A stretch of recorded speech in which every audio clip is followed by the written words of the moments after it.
We are at the halfway point of the Road and Plate Palmrat Golf Series for Season 6, and we have hopped across the pond and are coming to you live from one of the many, many great Italian racetracks, the Autodromo Internazionale del Mugello. Opened back in 1974 and stayed mostly unchanged ever since then. It has been a classic testing ground for the Ferrari Formula One team back when you were allowed to do a lot of private testing, and then jumped suddenly into the public consciousness back in 2020 when, during the COVID season, it hosted the 2020 Tuscan Grand Prix, had 2 red flags, and then subsequently disappeared from the calendar once again.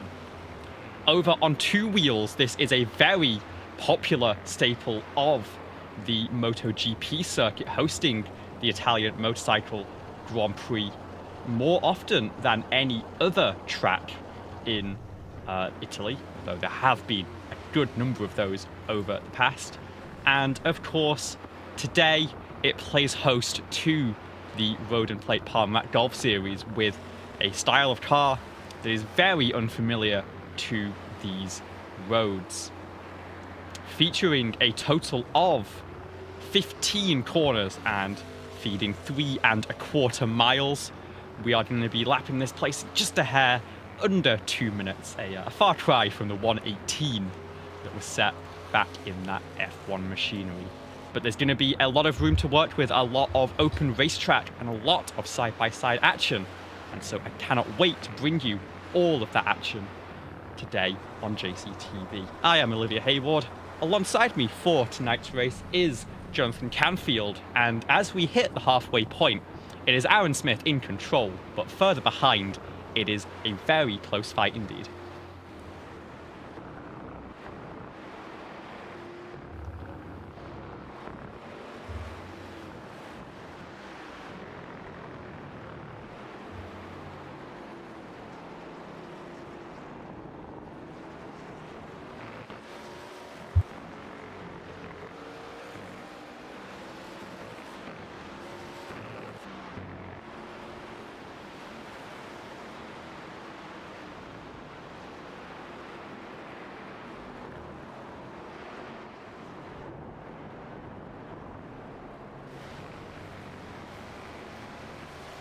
Well, good evening, Olivia, and everyone at home.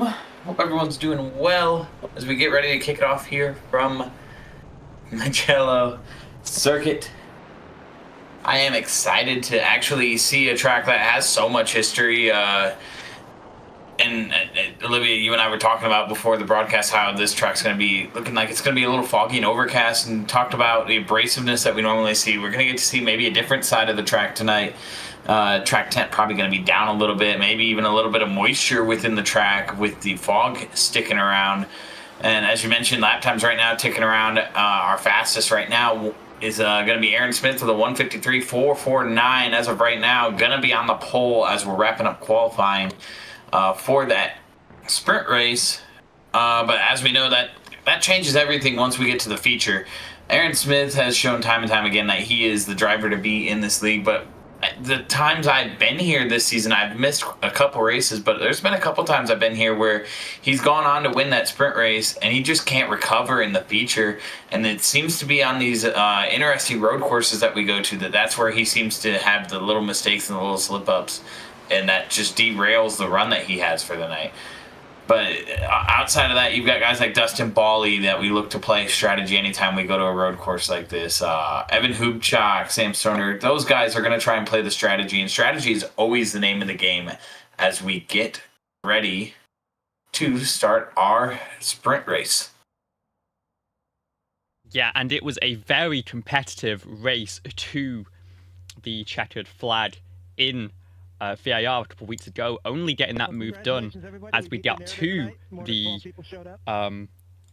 white flag, as I am going to have to quickly bring our audio into line. And in just a moment, we will bring you the starting lineup for tonight's race.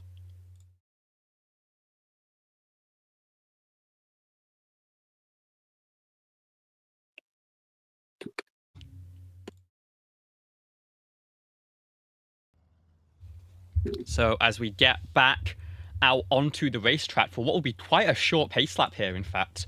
Gonna have to get sharp on this one. Here is your starting grid for round 6. Race 1. It will be Aaron Smith sat on the pole position as usual with Devon Jack alongside on the front row. It'll be Samuel Stoner, as mentioned, dueling all the way to the checker a couple of weeks ago. He'll start 3rd place alongside Evan Huchak on the outside of row number 2. It'll be Randy Betdell and Matt Schlosser in row number 3, with Dustin Borley and Brandon Brush lined up 7th and 8th. Then we have Johnny Rapp starting on the inside of row number 5, and Chuck Labano will round out the top 10. Sitting in that 11th place position, we'll see the 44, Mark Royce. And alongside him in that 12th position is going to be the 53 of Jay Bast. Levi Powell going to be back there in that 13th position with Larry Johnson alongside him in 14th. 15th, you'll see Sean Campbell. 16th will be Peter Stewart. 17th, Brandon Carl with Tom Wentz alongside him in that 18th position. 19th is going to be Sean Johnson. Your top 20 will be rounded out by Christopher Logan. William Kinder will be 21st. Greg Rogers, Benson Weaver, and Aaron Bray among the drivers to not take a time.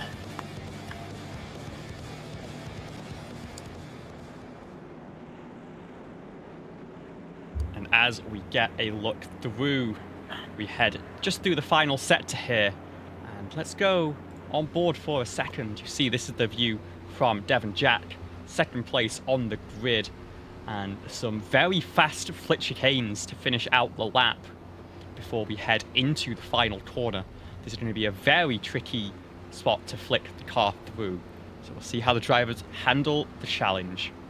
We put 15 minutes on the clock for the first race of tonight. We're expecting about 8 laps of action here at Mugello. So as we roll through, it is going to be Aaron Smith and Devon Jack in control of the field. The pace car will pull off. And this is where you gotta be careful. One of those red flags in the F1 race was caused by the back of the field going before the front did. Aaron Smith, the driver, in control. Will we get a clean getaway this time?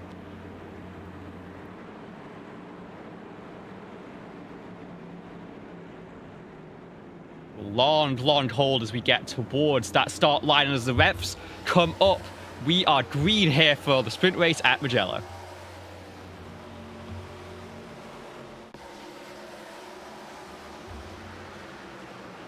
Banning out in the background. Oh my goodness. Drivers everywhere already. Yeah, 3 wide there through turn number 1. We go through the first of these sections. It's a great old school racetrack where you can start a move in one corner, but then the line switches and you've got to really fight it back through the next sequence. It's left, right, non-stop here, as Aaron Smith has managed to get in the lead, but is being followed very closely behind by Jack and Stoner. It looks like maybe the field mostly found out single file inside the top 10, but still battles Chuck Labano dueling it out here with, I believe, that is Mark Royce in the number 44. Snake down the hill. Visibility is going to be a premium for these drivers here. Yeah, visibility is actually very, very limited. The cameras don't do it justice. Just from my own personal view, I've jumped to a blimp as a 53 of Jay Bass. Almost had a big moment there. A lot of lockup. I believe it was mostly rear lockup, but lost steering entering the corner, entered very shallow, and luckily everyone was able to create a window for him to clear. But jumping out to the blimp cam, even like if we head to the Goodyear blimp that's hanging around this track, you cannot see these drivers at all almost. Very, very limited visibility. That does it justice right there as to how bad the visibility is. And then you jump back down to something closer, like right on top of the cars. Yeah, the visibility is good, but 3-4 cars in front, these drivers probably aren't even able to see each other.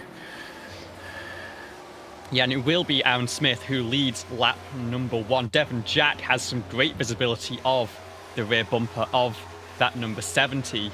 And he's going to maybe have a peek to the inside here in turn 1. Can't quite get the nose there, and Samuel Stoner will maybe take a look around the outside here. It switches to the inside for turn 2, and that is, again, one of those places where you want to try and set up the move early and then continue it back and forth through some of these corners. We have had an incident further back, it looks like. Drivers involved in that one were Peter Stewart, Sean Johnson, and Christopher Logan.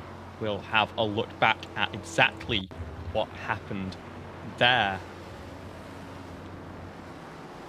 A little bit of a oversteer initially. It's a spin. It's a little bit of wheel hop from the 91. And unfortunately, Sean Johnson right on the scene. And a great job, actually, of Christopher Logan to avoid. We've had some similar incidents a little bit further back. But at the front of the field, we are still focused on this fight for the race lead, where Aaron Smith is still being put under all sorts of pressure. The entire top 5 separated by just a second and a half right now before it starts to string out a little bit further back. And that situation right there with the wheel hop entering the corner, Olivia, that's going to be easy to see tonight with this setup that these drivers are running. It's, I believe, just the stock road setup. It's is what I'm seeing. But the brake bias is going to be what drivers should have and maybe will play with between the sprint and the feature. Stock brake bias is going to start at about 65% to the front. And that's what's going to, I think set you up for the worst wheel hop. But if you move it too far back, then you risk, locking up those rear brakes a little too fast, and that'll send you around also. So you got to find that middle ground balance of how much front brake to put in these cars to where you don't wheel hop, but how much can you move it to the rear before you end up just locking your rears and sliding. And as we look right there, I see Devin Jack going over the curbs, and you see those little yellow bumps. I see those going to play a factor too.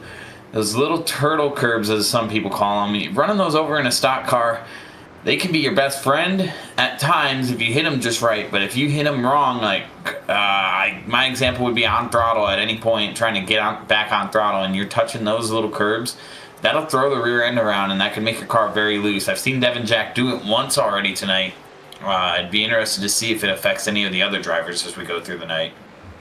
Yeah, you only let me start on a rant by mentioning those curbs. It's my firm belief that those should be ripped up from every track that has installed them and never looked at again. There's been so many incidents in real world racing where it's just made incidents worse. It's caused injuries just by cars hopping over them. And then we are fortunate that these stock cars are a little bit more forgiving on the suspension, but they're definitely going to mess with your braking, with your throttle application. They're going to jump the tires, and it takes a second for them to reset and find that grip again. And that is where you're going to see these drivers have a little bit of trouble if they overextend onto those curbs. Here's a move from Matt Schlosser up into 3rd place now on Evan Hubchat. Dives that final corner very aggressively, and Evan just has no response there. We saw Samuel Stoner run wide a lap or so ago and lose a couple of positions, but now moved 400 up into 3rd place. Here comes Hubchat to fight back around the outside into turn number 1. If he can stick this, he'll have the inside for turn 2. But of course, Matt is going to try and defend this corner. He's going to have a bit of a slide actually over those more flat curves, get 2 wheels into the grass, and this is going to be very tricky here through the flip chicane of 2 and 3. And you see it right there, what I was just talking about. Hubchak got a little bit of those curbs, and you've seen the car wiggle back and forth. It can be a friend in these stock cars. I remember specifically for our longtime JCTV viewers, back on Friday nights with the, I believe it's still the DI9 Designs NAR series when we used to broadcast them. A buddy of mine, Austin McGill, would show up to a Roval race, and we watched him 4 tires through the air going through the backstretch chicane using the curbs like they were a jumping rail. So these stock cars, for some reason, they can just take a beating when it comes to the curbs, but after a while, Sam Stoner's going to go around behind. And Dustin Borley's going to have the same fate as he checks up trying to let the number 65 recover. That is a huge shame for both of those drivers running well inside the top 10 let's have a look and see if we can spot exactly how that started down at the previous corner. And it's in the defense of these cars going side by side. This will always check up drivers a little bit. You see Stoner maybe already half around on that outside line. And then, unfortunately, it is going to be caught up. Bawley does a great job to recover that slide after getting in a little bit too deep. It's that little tap, gets tapped back around, but then gets pushed and corrected back going forwards again. Just have to manage that damage for the back half of this race as we head past the halfway point into lap 5 of 8. Bawley down to P9. Samuel Stone, unfortunately, all the way down in 14th and out of that invert. You bring up a good point there, Olivia. Looking at that invert, I'm sure I have not looked around the battle, but Bawley's actually in that battle right now. He's in 9th, and 10th is going to be Levi Powell. And there's a nice little group there battling. I see Jay Bass trying to make a move on Levi Powell for that number one, what would be the number 1 spot in the feature. And, you know, the thing me and Josh have talked about previously, 11th spot pays nothing here. So what do you do if we're at the final lap of the sprint race and you know getting up to the front is going to be a difference of 1 spot? You're in 11th. You need to run 10th. It'll give you the best track position to start the feature. How much are you willing to push yourself and to try and get that 10th position? I've seen Jay Bass do it before where he pushes a little hard. Is right there. You see he gets a little deep in the braking zone. But it works out for him once. We haven't found the limit yet, but as the season goes on and as that spot becomes more and more important, it's going to be interesting to see how drivers decide to play for that 10th spot.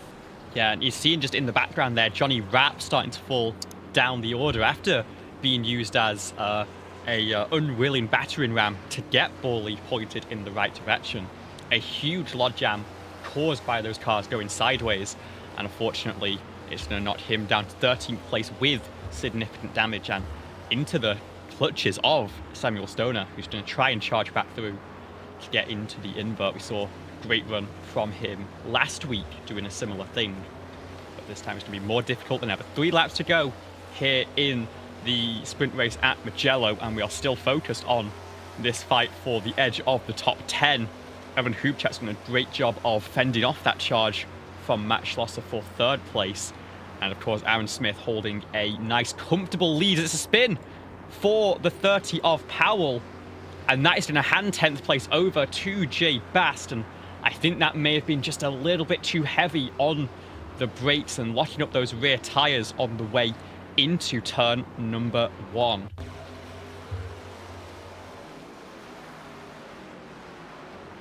Oh, looking at it, actually looks, I don't see any rear lockup until it's already going around, so I'm thinking wheel hop again, Olivia. I have to go with wheel hop. Yeah, of course. The brakes can be a little bit tricky in these, and so you want to try and use the engine braking as much as possible. Be aggressive on those downshifts as much as you dare, but it is a risky game, and there you see exactly why that is. Too heavy on the downshifts, especially the ones down into 2nd gear or maybe 1st gear if you're using that, and the rear tyres suddenly just stop rotating. They sort of lock up with the engine, and the car will just slide out from underneath you. It does leave Jay Bast in a pretty comfortable 10th position here. Samuel Stoner is 4 seconds back to try and charge down that that reverse grid pole position. So it's actually going to come down to a fight a little bit further up the field. It looks like right now, where Brandon Brush is forming a little bit of a train for 5th place. We'll try and jump to that in just a moment.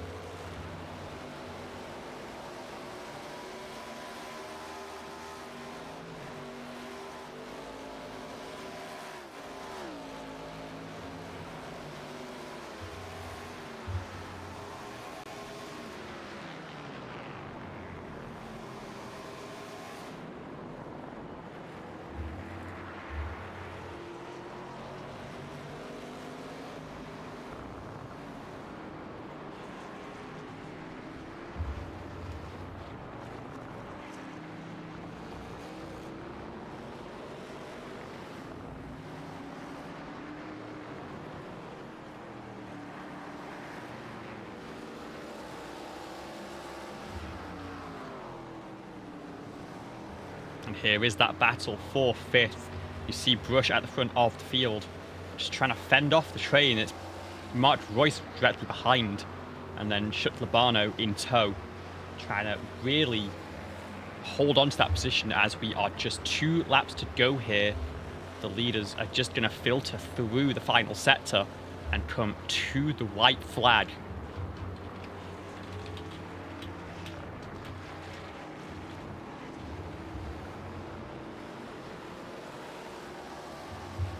That battle you were talking about earlier, Levi, I just seen the 44 Mark Royce got really tail happy there. He's trying to battle for this top 5. Mark doing a great job just putting the pressure on, but needs to not overstep himself.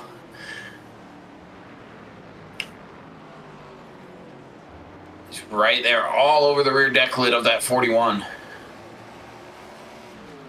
Yeah, and the white flag is out at the front of the field now, and Smith actually has let Devon Jack get a little bit closer. Gap now back within 1 second at the front of the field. Here's going to be the move from Mark Royce. Can he find a run down into turn number 1? Chuck Labano's going to send it in deep. Managed to get it stopped on the inside there. And Mark Royce has oversteered, trying to hold the outside line, and is going to spin out Chuck Labano. Borley will come through. That's the 35. 1 lap down, who gets out well out of the way.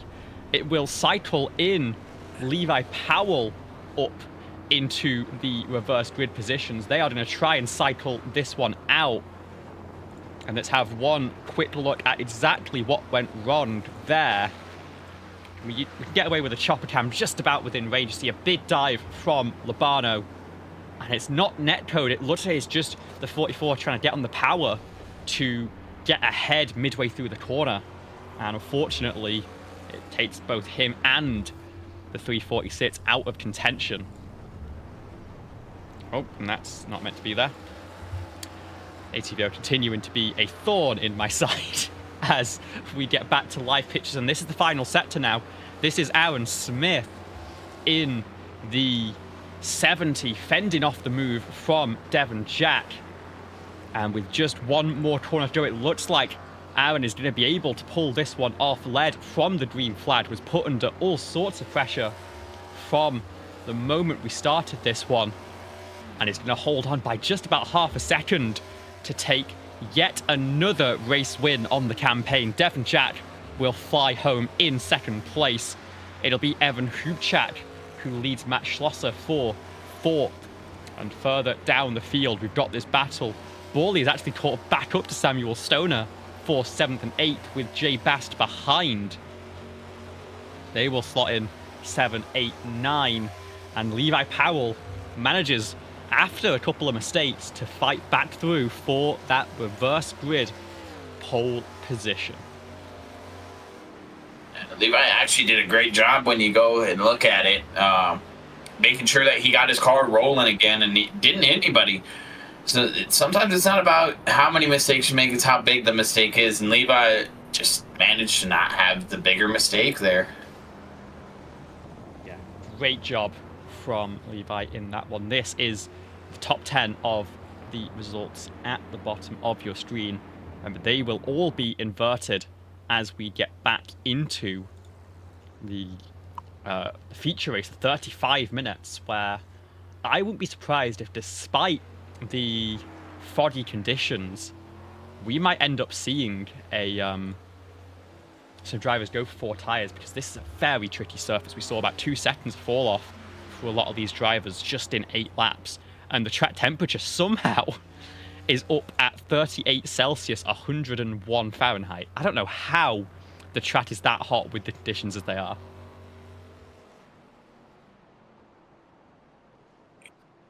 I guess the humidity, I would think, from the fog.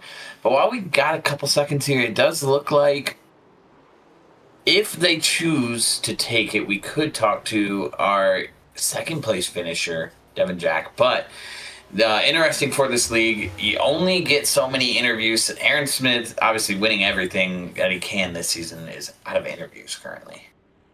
But we might have to put a hold on that. Looks like they went ahead and end up speaking to someone far too much. You run out of questions. That's true, and I think they advanced the session. I was showing more time than what was apparently left, but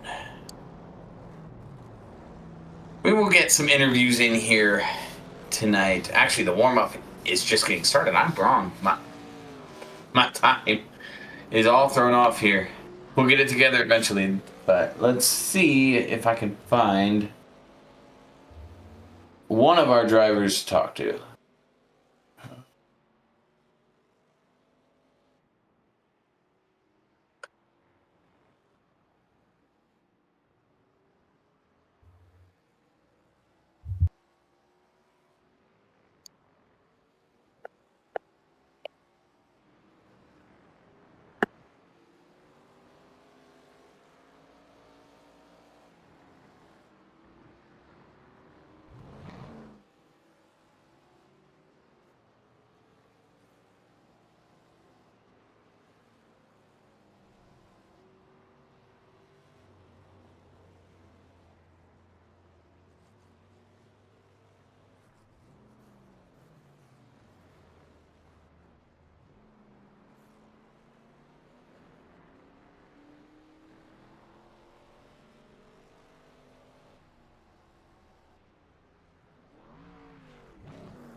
And welcome back to Mugello for the 6th round of competition, and we are getting ready for our feature race here. 35 minutes on the clock, an estimated 19 laps of action on the table, and it is going to be Levi Powell, who came home in that 10th position, starting on the pole alongside Jay Bast.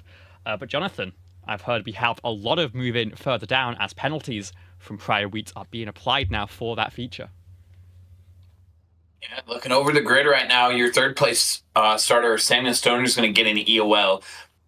Your eighth place starter, of Evan Hoopchak is going to also be moved back, and your 11th place starter of Chuck Labana will also be moving back to the rear of the field. As you see, some of those drivers are already slow on the pacing lap. Short pace lap here, so not a lot of time to get to the back, but those drivers are going to be dropping to the rear and have to overcome a mountain in these 35 minutes.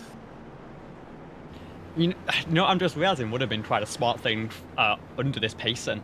You can see on the outside of this corner, that additional lane separated by the green paint, that is the long lap that is used in MotoGP competition and a lot of motorbike racing to give a penalty that's only about a few seconds but have it enforced immediately.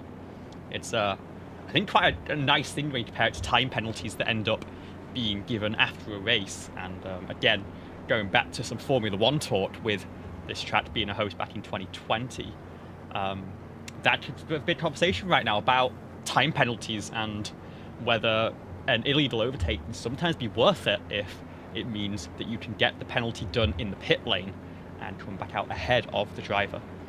Start cars don't need to worry about that so much, and now that those drivers have been waved to the tail end of the field, it will be Powell and Bast who are going to lead our field once again down the very long run of the start-finish straight and over that crest that really hurts visibility even more than the fog does. So as we roll at 50 miles an hour down towards the start line, Barney the Flagman will get us underway for another 35 minutes of action. We are racing once again at Mugello. Already you see people making moves in the background. I see specifically that yellow number 70 peeking out. Now he's going to move to the middle and try to get through as much of this field in one corner as he can, wasting no time making moves. Is that 70 car, the Banana Man, as I've nicknamed him here for the Palmer at Golf Series, Aaron Smith.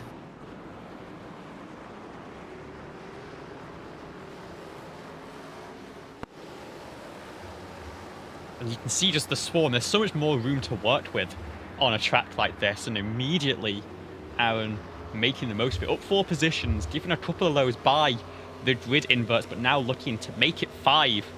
We saw Devon Jack on the offensive the whole way in the sprint race. Now in the feature, he's being sent up the inside by the number 70, and actually a great job so far from Devon to hold on to the position as we get through this wide sweeper. He gets the nose back ahead, and Aaron Smith has to slot back in for a little while longer. There's a little bit of an oversteer moment there.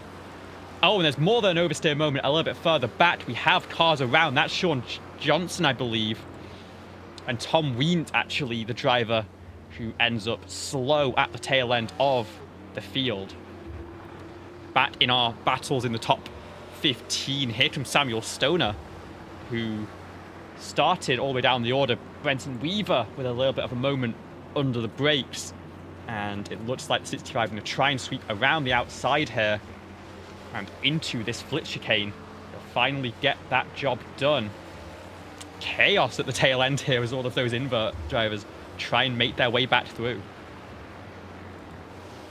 I believe Stoner being the lead of those drivers, as somebody had a big loose moment back there. I believe that might have been, I don't want to say it was, but it looked like the 44, maybe a Mark Royce. Might have been who I seen big loose off that final corner. Oh, and there's contact down into turn number 1 here between Smith and Powell. Powell's going to gather it back up.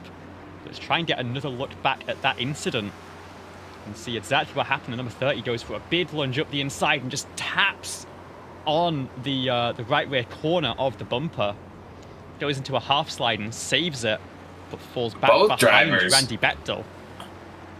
Both drivers did an amazing job there to actually keep their noses straight.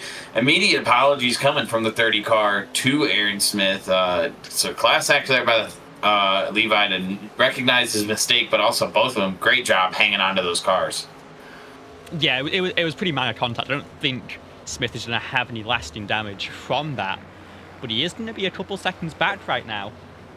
The only benefit is that Bast, Borley, Brush, and Schlosser, breaking the trade of B's there, are not quite pulling away. They're in a little bit of a fight of their own, and all grouped up within a couple of seconds with Devon Jack in tow as well.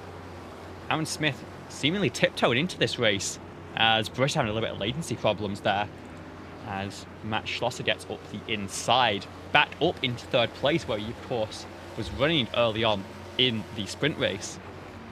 We'll see if he can get any moves further forward here on Dustin Borley.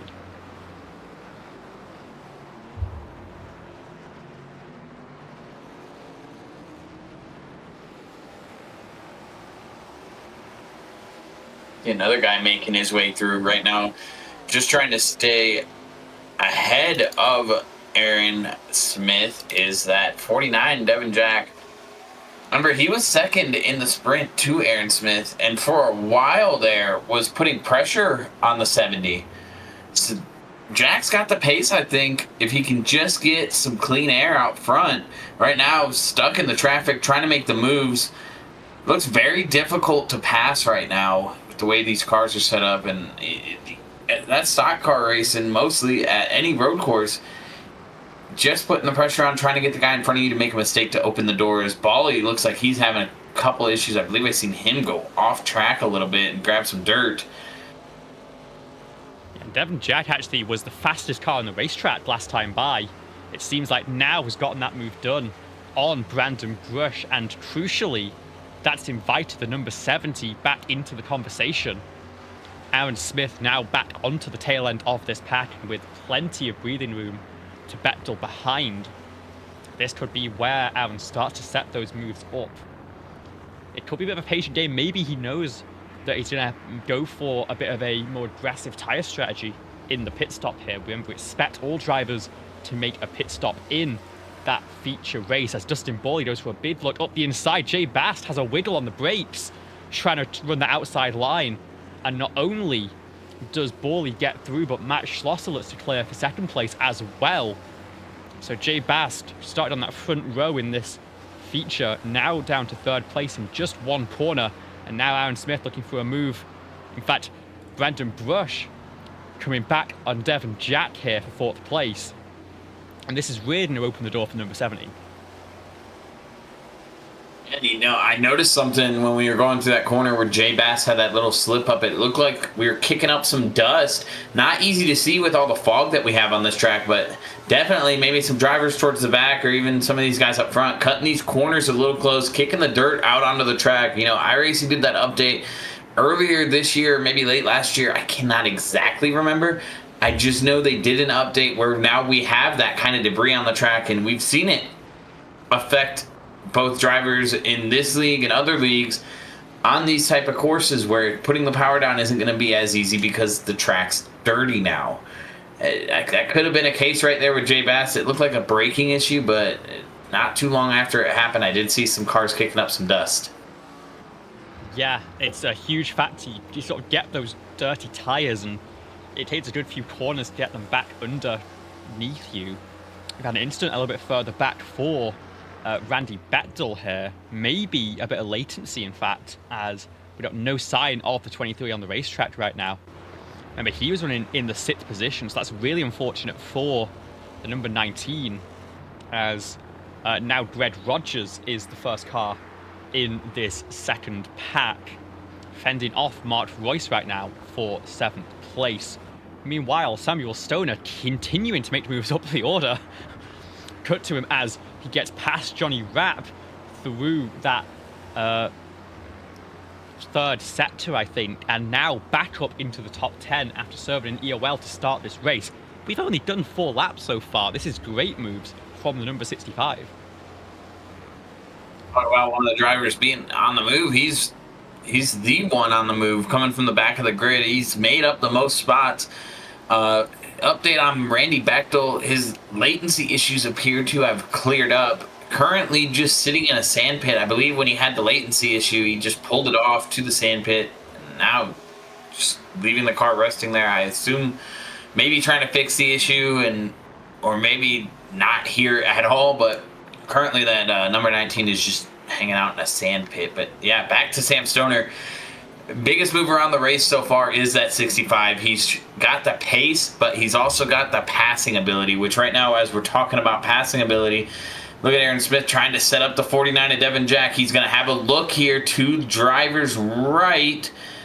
Devin Jack kind of shuts the door there a little bit. That's where we talk about, I think, a difference in what Sam Stoner has done to what Aaron Smith has done. Aaron Smith starting 10th by virtue of the invert, making up spots now to 5th place behind Devin Jack.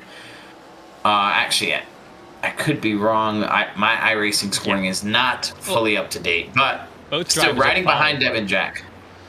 And we did miss the move that he sat on Brandon Brush, but now putting a huge amount of pressure on the rival. Yeah, I'm wondering if Bechtel's had maybe a VR issue or some other sort of hardware fault that means that he can't even get the car off the racetrack here. Is well out of the way, is not going to cause a problem for anyone, as it looks like he may now finally be back down on pit lane. We did have an incident for Evan Hubchak, another one of those drivers that got sent down to the tail end. This is the number 7 looking in turn number 1 to Johnny Rapp, and just tries to hold it a little bit too tight, has a spin, and then uses that grass to rejoin nice and safely behind Chuck Labano down in P14. Back to live pictures now, and it is side by side between Aaron Smith and Devin Jack. Jay Bast, in fact, has had an issue and is now fallen down to 5th place. So move this as now a battle for 4th, as Aaron Smith is up 6 positions from where he started in this one. And Devin Jack, and the final spot on the podium right now. Olivia, that lap alone right there. Stoner's up 2 more spots. I got to keep talking about the 65. It's actually, he just has a moment here. He slips up. Now, Roy's going to look to get back by him. The first mistake I've seen Stoner make, and it could cost him a spot here, but still, last lap, 2 more spots. I think if he can just keep his nose clean like he's been so far and keep the car under him, he's going to catch. I think he's catching that group of the top 5 cars. I think he's going to get to the bumper of those guys.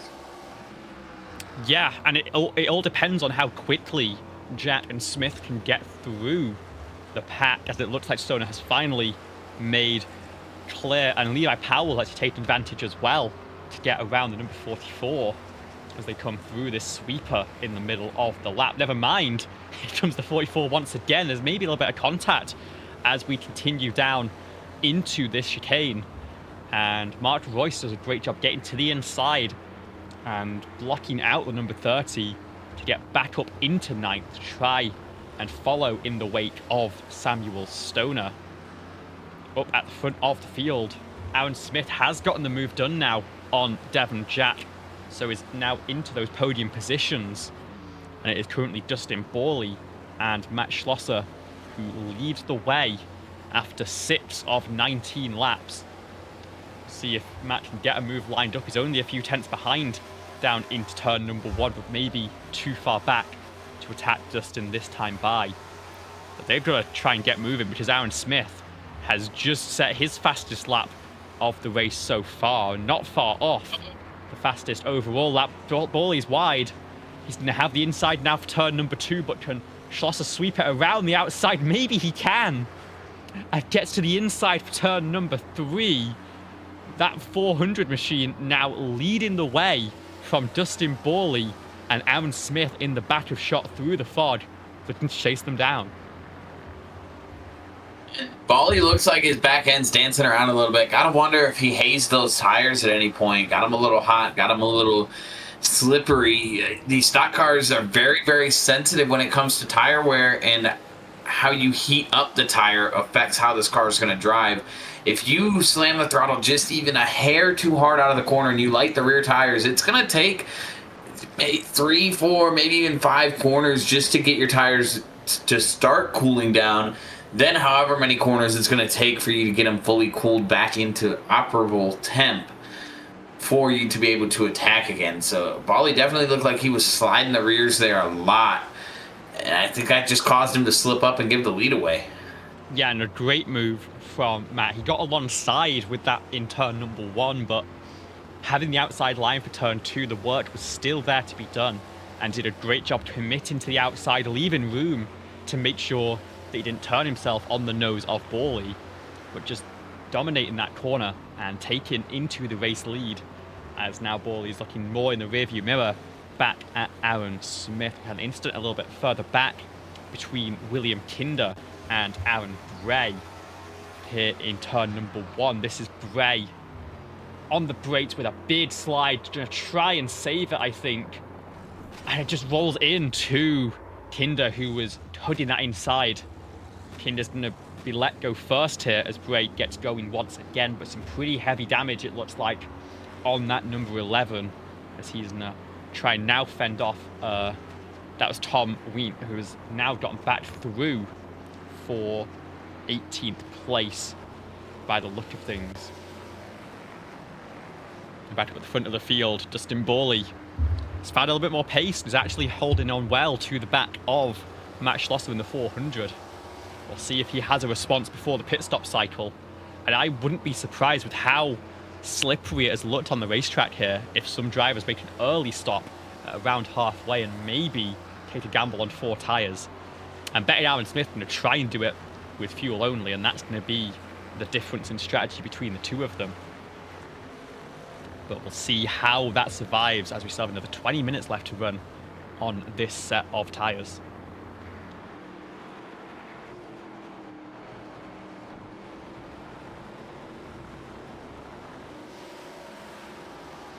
It's definitely going to open the playbook a little bit. You see Smith, he looks very comfortable under braking. Looks like he's got his brake bias set exactly where he wants it to be. Not doing too much with the car. You see the car very calm and relaxed through the corners. He just makes it look easy as he goes around here. You know, we talked earlier about some of the mistakes he's made in the past when he's won a sprint race and maybe just tried to push too hard, but right now just looking like he's got the car underneath of him very well, not over braking, not trying to do too much with the car, just giving it exactly what it'll give him. Yeah, and actually we got a little bit of a run up at the front of the field. Dustin Bawley maybe having a look here on Aaron Smith into turn 1. It's closed up massively between the top 3, all within about half a second here. And looks like between the top 3, the lap time's going to be very, very close, with Smith edging out the 2 in front of him by just a scotch. About a half a second last lap. But looking at it, mostly we talk about it all the time. It's one thing to get there. It is a whole different animal with these stock cars to actually make the pass. Getting there is half the battle. The other half is getting that car in front of you to make that mistake or to just purely outpace them. In half a second, a lot of you at home are saying, yeah, that's a lot. And it is in road course racing or in any form of racing. Half a second's a lot of time. But that half a second is made up in small chunks over this lap. This entire lap is just under 2 minutes. So to make up a half a second, it's just little bits like you see Aaron Smith doing. Little bit of rolling through the center. Little bit of getting in the braking zone deeper. That's what makes up a half second difference on a road course.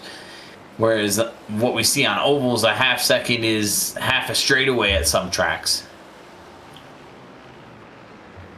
yeah, it is a very, very tight fight here, and it's all about forcing an error, even if you are quite a way back from the car ahead in terms of delta. If you can just get in their mirrors, get into their heads, Aaron Smith is actually going to come down pit lane here very early and kick off that pit stop cycle. We'll see what the rest of the field does to respond, but eyes at the front now as Schlosser, Borley, and Devon Jack are all going to try and make as much pace as they can right now. Aaron Smith up into the pit box here. We'll see what kind of stop he takes, and it's going to be 5 seconds. Gas and go for the number 70. So that is the response. If you want to try and keep these positions, and see, you've got to pit next time by if you're one of these leaders, and you've got to take gas and go as well. We'll see where Aaron Smith files out here into turn number 1. What is there in the way of traffic? And it looks like he's found a nice little pocket of clean air to run into. That's so crucial in a pit stop cycle like this. And he's got, it looks like, just Sean Johnson up ahead, as a little bit of a moment down at turn number 1 behind that he's just managed to avoid. Here it is between Larry Johnson and Christopher Logan. And it's wheel hop. That's a very sudden spin for Johnson.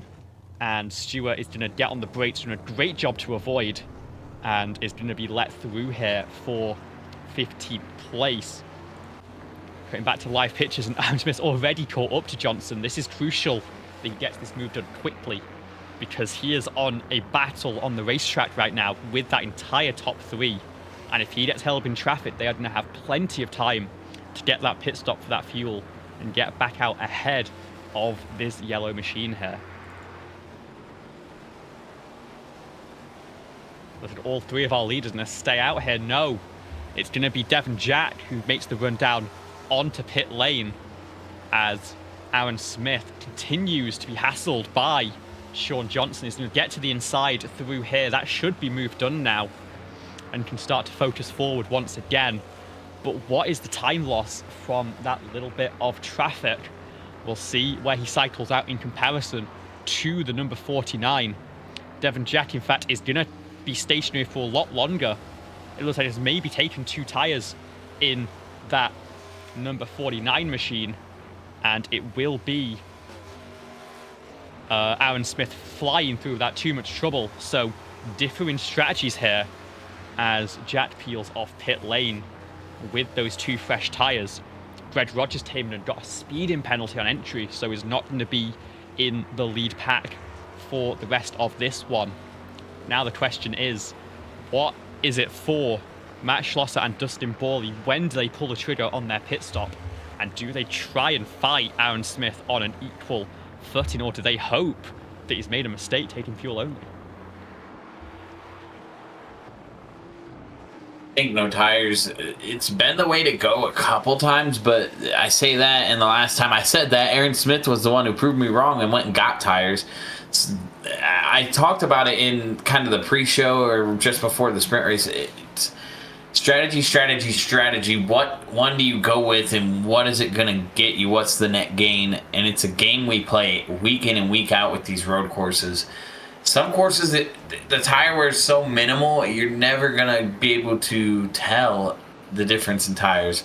But looking at lap times, fall off right now, right around a second, is looks like Schlosser's going to bring it in to pit road, and him and Borley both have lockup there. Struggles getting on pit road. And it looks like Borley has came in a little bit too quickly. He's got a speeding penalty. We'll have a look back at that entry. We are on board here with Borley and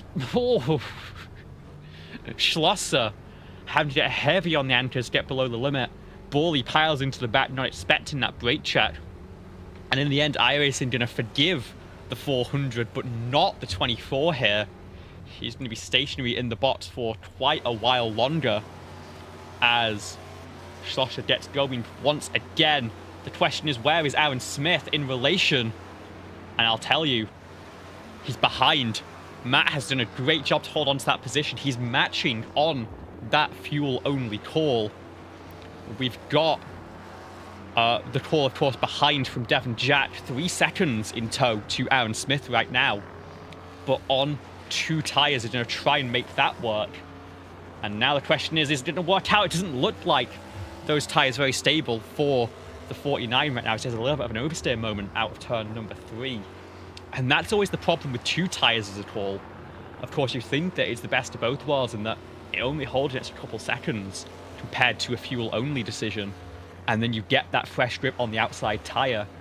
But that imbalance in the car can be oh so tricky, as we finally have Borley on the way out of pit lane, but he's down in P12 right now, with a few cars ahead still yet to make their pit stops. You bring up an interesting point with the two-tire strategy, Olivia, and the reason why that works potentially at an oval is because you may be wearing one side or the other more on an oval, but on a road course where you're using all four tires and you're wearing them out maybe unequally, but you're still wearing all of them out. I'm kind of stumped by the call there by the 49, and I'd be curious to know what the 49's tires looked like percentage-wise, and if the call was worth the rubber that he gained on the one side of the car. Yeah, and of course, sometimes you haven't run a stint quite long enough to really get a feel for how it's going to go. This might be the first time that you really get a feel for what those tires are like, and at this point, you've already made your decision and have to commit to it. I will say Matt Schloss is doing a great job. He's currently 3 seconds ahead of Aaron Smith. Didn't get caught up in that traffic the way that the number 70 did with that early pit stop. It was the risk of the undercut, and you see it really rear its head as Matt Schlosser from 7th on the grid is now 3 seconds up the road from Aaron Smith, and in your net race lead once Stoner, Hubchak and Powell make their way in. Quite interesting that the top two are the drivers that started at the tail end, had the most traffic early on, but are choosing to ascend as far as they can and use this clean air while they have it now. Yeah, and I mean, we talked about Sam Stoner's pace. Maybe he feels like that clean air, he can get some of that pace out of the car and then wait to pit. Waiting to pit means less fuel. He won't have to wait as long on fuel as the other two that are behind him trying to chase him down did. A drag race here for P14 down into turn number 1. Peter Stewart on the inside of Larry Johnson. He's going to hold the nose. Johnson's going to leave plenty of room there. Maybe a little bit too much, because it's a pretty easy move there for Peter Stewart up into the 14th position.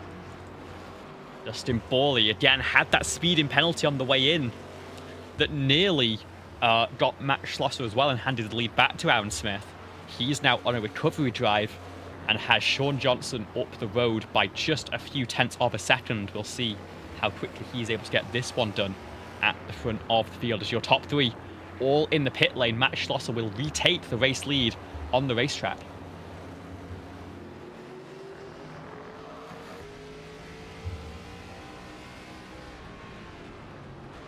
Sam Stoner, fuel only there. He's going to come right back out onto the track.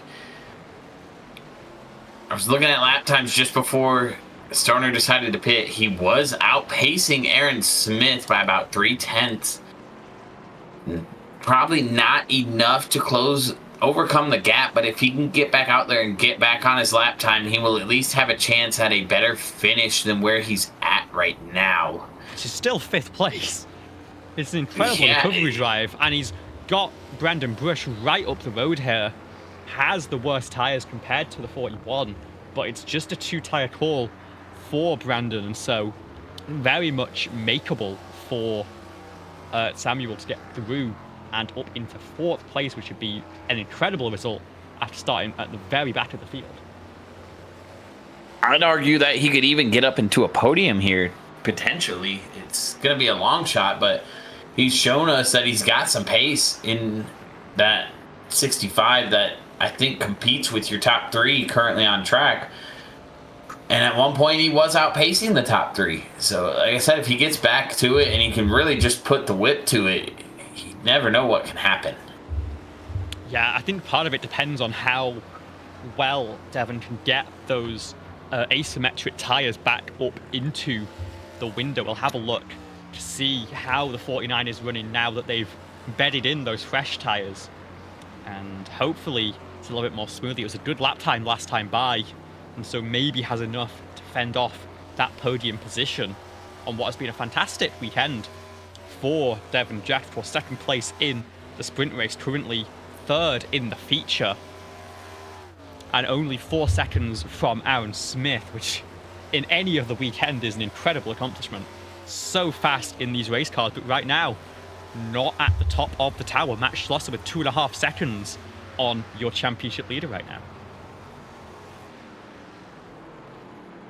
And, you know, we talked about it during that break between the sprint and the feature, Olivia. You know, not just your point leader, but the guy that has really come into road and plate, and we are 11 races in. He's won 8 of the 11, and we talked about it. 3 people have won outside of Aaron Smith, or not 3 people, but 3 wins outside of Aaron Smith. 2 people actually. One of them being Michael Kruger, who got the sweep done at Atlanta, and another driver at Daytona. I cannot remember exactly who that driver was off the top of my head. It was Levi Powell who managed to get that one done to open up the season. So the only 2 drivers outside of Aaron Smith have gotten wins under their belt this season. And that's just a testament to, one, how Aaron Smith comes out and handles business, but also how he forces these drivers to have to push themselves and to really find a way to beat him. And Matt Schlosser right now doing a great job giving that example to the entire field of, hey, this guy's not unbeatable.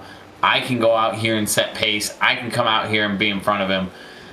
Any of you can do it, and I think that's motivation for the field. And guys like Stoner, who are just coming from the back to the front, just catching unlucky breaks, I think he's another guy where you could put in that category and say, on any given night, he could outduel Aaron Smith. Yeah, and here's now the run out the final corner. It looks like Brandon Brush not to be able to put too much of a fight here. He's going to hold the inside down into turn number 1 to try and force a mistake out of Stoner. He's going to dive to the apex here. Stoner's going to try and sweep it around the outside, well around the outside. And it looks like actually Brush is going to be able to hold on into turn number 2. And this is the problem that Smith was struggling with in this one. Had the traffic ahead after fighting through the early run-in. And this is where he went for that undercut, hitting early to try and get the jump on the cars for the lead, but ended up in a little bit of traffic from cars that had still yet to make their pit stop. And it's what let the number 400 run a little bit quicker on the way in with that clean air in front. And the gap's now 2.1, but it's closing in. They are just coming through the third set to now, just say the second set, to be focused on Samuel Stoner, who can't quite get the move done, and maybe starting to feel those tyres fall off a little bit as Brandon Brush is pulled away by 1.6 in the running here. Up at the front, Matt Schlosser leads by just 2.1 seconds here, and with only 4 minutes and 10 seconds left on the clock, we'll see if we're going to have 2 or 3 more laps as we get to the line. Our estimate currently has it at 3 laps here, but it's a very late start at finish line here. I think we're going to get 3 more laps of action here, so Aaron Smith needs to gain 7 tenths each time by just to get to the rear bumper of the number 400. But how do you engineer the move at that point is the really tricky question. We've seen so many drivers struggle to get the move completed when a driver can fight you back as the inside switches to the outside and vice versa. What is your strategy if you're the number 70 to try and get that 9th win on the season? I think it's just got to be what we see him doing earlier, keeping the car from too much movement. You've got to keep the pace up, which he is. He's at a 153.3 last time by. But Matt Schlosser is doing exactly what Aaron Smith doesn't need him to do, which is just maintaining enough pace to keep Aaron at bay. A 153.6, not quite faster, but fast enough when you look at how much time is left. And the gaps opened up massively just in the first half of this lap, so not feeling the tyres right now for Aaron Smith. And actually is now closer to a fight behind than he is in front. The gap back to Devon now just 3 seconds, as maybe that 2-tire call started to show its strength. Again, we saw Samuel Stoner fall off Brandon Brush, and Aaron Smith just doesn't seem to have much left to fight with against Matt Schlosser in the number 400. That gap still sitting at about 3.5 seconds. And I think right now, if you're Smith, it's just too little too late unless he puts up qualifying pace. Which even then, I mean, he's running faster than he qualified at, according to his last lap time at 1:53.3. He qualified at 1:53.4. That was enough to take pole, so he ran a faster lap than what got him pole. But right there, you mentioned how much he lost that lap. He dropped 2 seconds that lap down to a 1:55.3. So major fall off for the 70. Looking at Matt Schlosser's lap, a little fall off for him. 4/10 of fall off, 1:54.0 for the 400 machine. Yeah, and I saw a flag in hand on the flag stand there. Was that the white flag out in the air? We crossed the line right on the margin of it being 1 or 2 to go. I'm not quite sure if this is going to be the last time by for these drivers. I'm sure Aaron Smith hoping for just a little bit more time for, at this point, Matt Schlosser to make a mistake at the front of the field, which is something he's not looked to do all day long right now.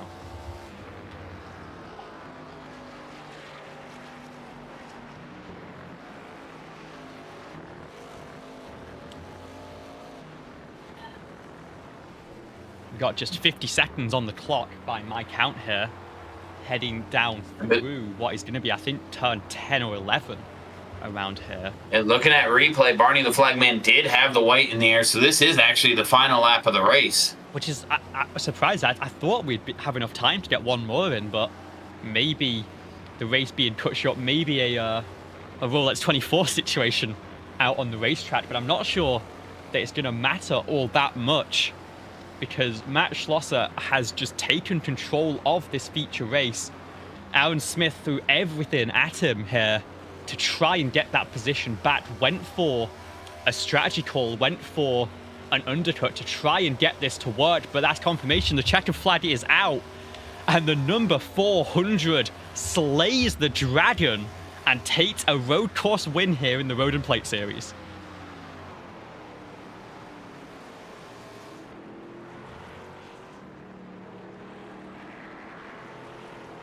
Aaron Smith will come home in second place. Devon Jack in third, ahead of Brandon Brush and Samuel Stoner.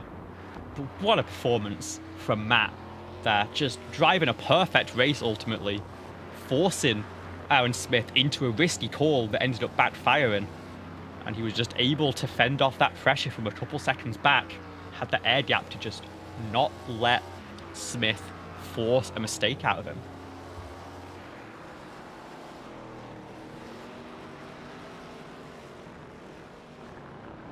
Great race by these drivers overall. Great run there to the end for the 400 machine, as he's going to burn it down right there on the access road.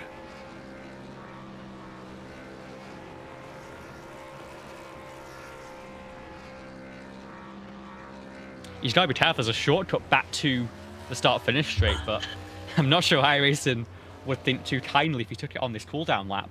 He's going to get out of there before picking up a penalty as we filter through for the rest of the field. We've actually got a battle here for 50th place. Brandon Carl being chased down by Aaron Bray as we head down into the final corner. This is your final 2 cars on the lead lap, I think. Or no, we have Ari Johnson just a couple seconds further behind. But it looks like Carl going to do just enough to hold on to take home P15 at the line, with Aaron Bray pressuring all the way to the checkered flag.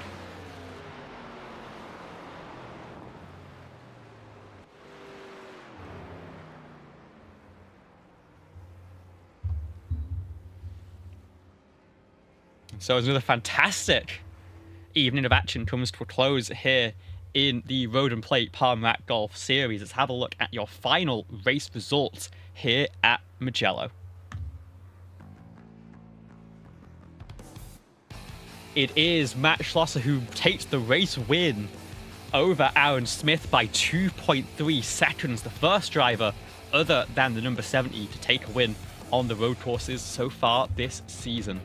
Devon Jack completes a double podium to finish out the campaign with third place in the feature, ahead of Brandon Brush and Samuel Stoner.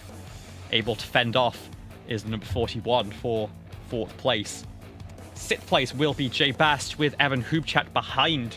Hubchat, of course, also taken the EOL and having to fight back through, along with Chuck Labano behind in P8.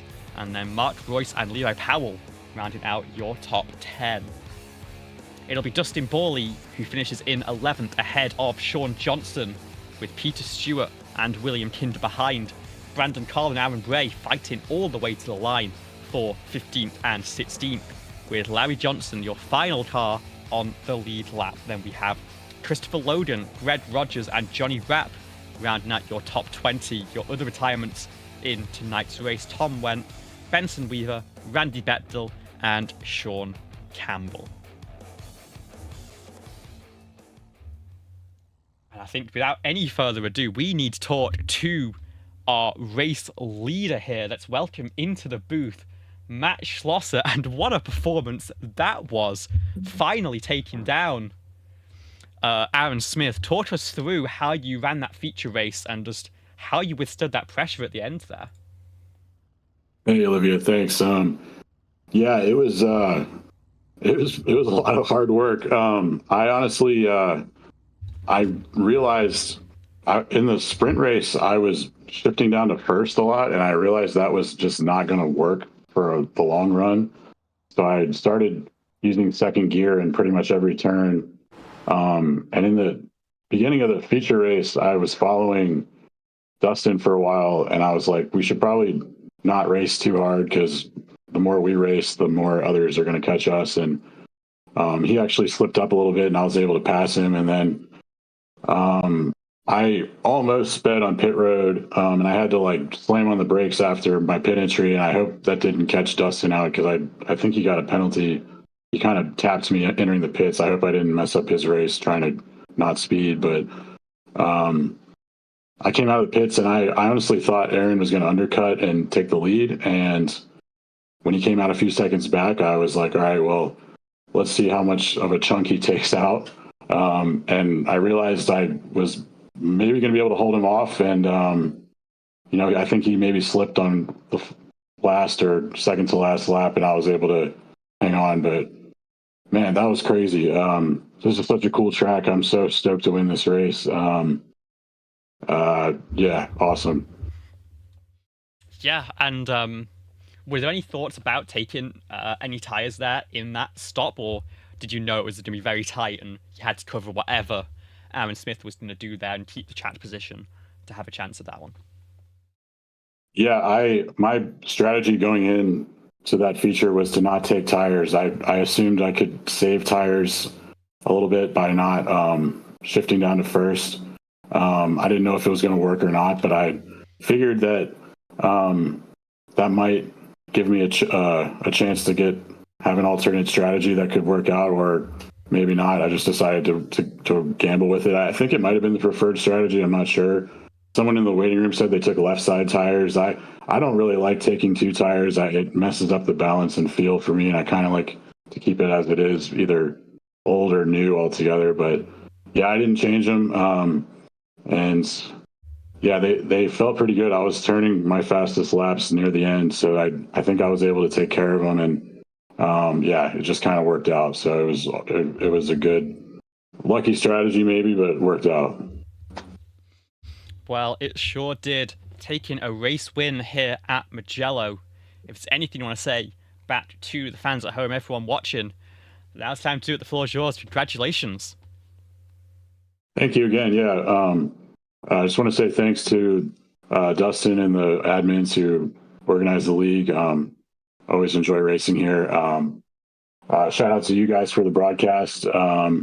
And yeah, I pretty much all I got. So thanks again. Yeah, thank you. And I'll see you out there tomorrow. All right. Sounds good. See you. That was your race winner, the number 400, Matt Schlosser. Jonathan is going to be standing by with your third place finisher in tonight's race, Devon Jack. And Devon Jack able to bring it home in that third place position. Walk us through that race. I mean, the sprint race looked wild, but you had the most interesting call of the top three tonight. You actually took 2 tires there on that stop. One of the only cars that I've seen actually get tires. How did those tires benefit you, or maybe they even hurt you? How did it feel from your seat, and did you have anything left at the end of Schlosser or Aaron Smith?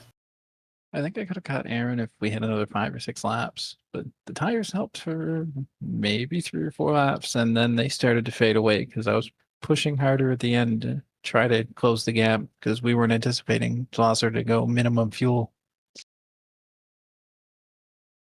Well, again, you were kind of the outlier there. We were both, myself and Olivia, very curious how your car was going to handle, but you had pace all night, and honestly, coming down to the end of even the sprint race, I was thinking maybe this guy's got what it takes to just beat Aaron on pure pace tonight. Did it feel like you had found something on this racetrack, or was it the car setup? What really helped you get through this drive tonight? I think I could have got him in the heat had I not cut one of the curbs too close and then had to pay a slowdown tax down one of the straights. That's the only thing that really put a gap onto it because I got back up to him at the end of the heat. But no, this track's just a lot of fun. I've run a stupid amount of laps here just because going all the way back to I don't know what Forza game that it was in. As soon as they added it to the service, I've been running laps on it just because it's a lot of fun. Well, and we look forward to, I believe, next week is going to be an oval. I feel like I've seen you do really well on ovals this season too. We're heading to Daytona Oval nighttime race for this league. I sadly will not be here. I will be somewhere on a beach with a certain beverage in my hand, but I will be watching. And I just gotta ask, what excites you or what scares you about Daytona next week? I'm still on the fence if I'm even going to run that one. I've been skipping some of the play races just because they're not my favorite style of racing. It's like 70% luck, 30% timing of your pit. Daytona's it's a lot thinner than Dega, so if something goes wrong, you have way less space to make the right call, especially if you're near the wall. Anything happens and you're basically doomed. Well, last thing before we let you go celebrate a third place finish here tonight, we open up the floor to you and we give you a chance to give a thank you to the people who help get you here. Sponsors, shout outs to the family members. Who helps you get to this third place finish here tonight? Well, I guess one person thanking that would be Dustin. He's the one that let me pick this track. So if I would have had a bad showing here, that wouldn't have been good. All right. Well, that is your third place finisher, Devon Jack. Devon, thanks for joining us. Go celebrate that third place finish. Oh, thank you.